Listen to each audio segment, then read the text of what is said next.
Hello दोस्तों, Rajasthan high court stenographer के लिए बेहतरीन डिक्टेशन स्टार्ट होगा 3 सेकंड बाद। स्टार्ट।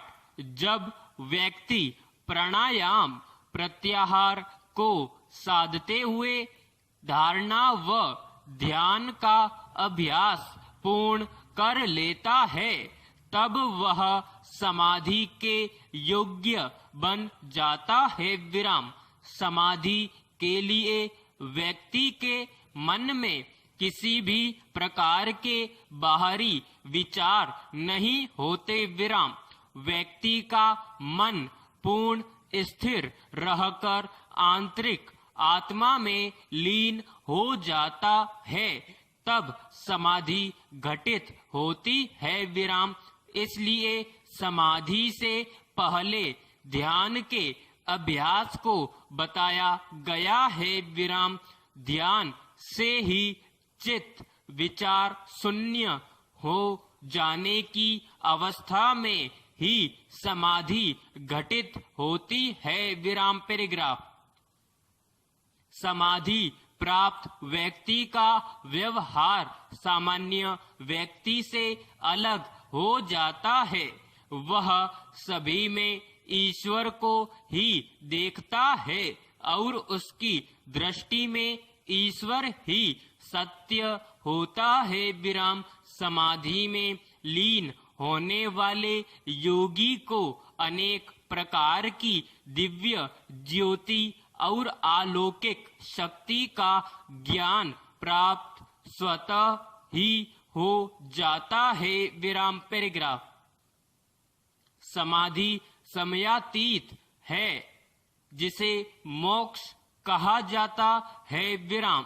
इस मोक्ष को ही जैन धर्म में कैवल्य ज्ञान और बौद्ध धर्म में निर्वाण कहा गया है। विराम। योग में इसे समाधि कहा गया है। विराम।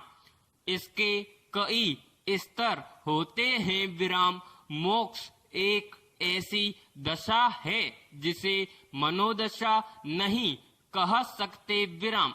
समाधि योग का सबसे अंतिम पड़ाव है। विराम।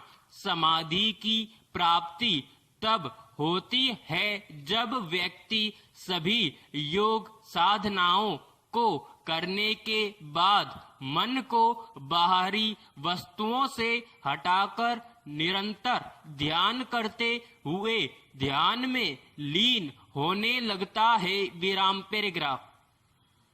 जो व्यक्ति समाधि को प्राप्त करता है, उसे स्पर्श, रस, गंध, रूप एवं शब्द, इन 5 विषयों की इच्छा नहीं रहती तथा उसे भूख प्यास, सर्दी गर्मी, मान अपमान तथा सुख दुख आदि किसी की अनुभूति नहीं होती। विराम। ऐसा व्यक्ति शक्ति संपन्न बनकर अमरत्व को प्राप्त कर लेता है। विराम। उसके जन्म मरण का चक्र समाप्त हो जाता है। विराम। मोक्ष या समाधि का अर्थ अणु परमाणुओं से मुक्त साक्षित्व पुरुष हो जाना है। विराम। तटस्थ या स्थित प्रज्ञ अर्थात परम स्थिर, परम जागृत हो जाना। विराम। इसी में परम शक्तिशाली होने का बोध छुपा है, जहाँ न भूख है, न प्यास, न सुख, न दुख, न अंधकार, न प्रकाश, न जन्म है, न मरण और न किसी का प्रभाव। विराम। यही तो है हर तरह के बंधन से मुक्ति। विराम। पैराग्राफ। वैराग्य द्वारा योगी सांसारिक व्यक्ति और वस्तुओं से स्वयं को अलग कर लेता है और चित्त या मन से उसकी इच्छा को त्याग देता है, जिससे मन एकाग्र होता है और समाधि को धारण करता है विराम, यह संप्रज्ञात समाधि कहलाता है विराम। सूर्य, चंद्र, ग्रह या राम, कृष्ण आदि मूर्तियों को किसी स्थूल वस्तु या प्राकृतिक पंचभूतों की अर्चना करते करते मन को उसी में लीन कर लेना वितर्क समाधि कहलाता है विराम।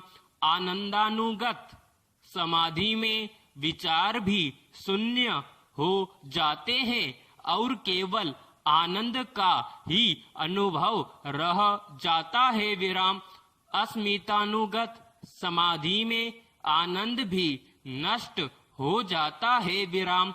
इसमें अपनेपन की ही भावनाएं रह जाती है और सब भाव मिट जाते हैं विराम। इसे अस्मित समाधि कहते हैं विराम। इसमें केवल अहंकार ही रहता है विराम। पतंजलि इस समाधि को सबसे उच्च समाधि मानते हैं विराम। हालांकि इस समाधि के योग सूत्र में विस्तृत विवरण मिलता है विराम। समाप्त।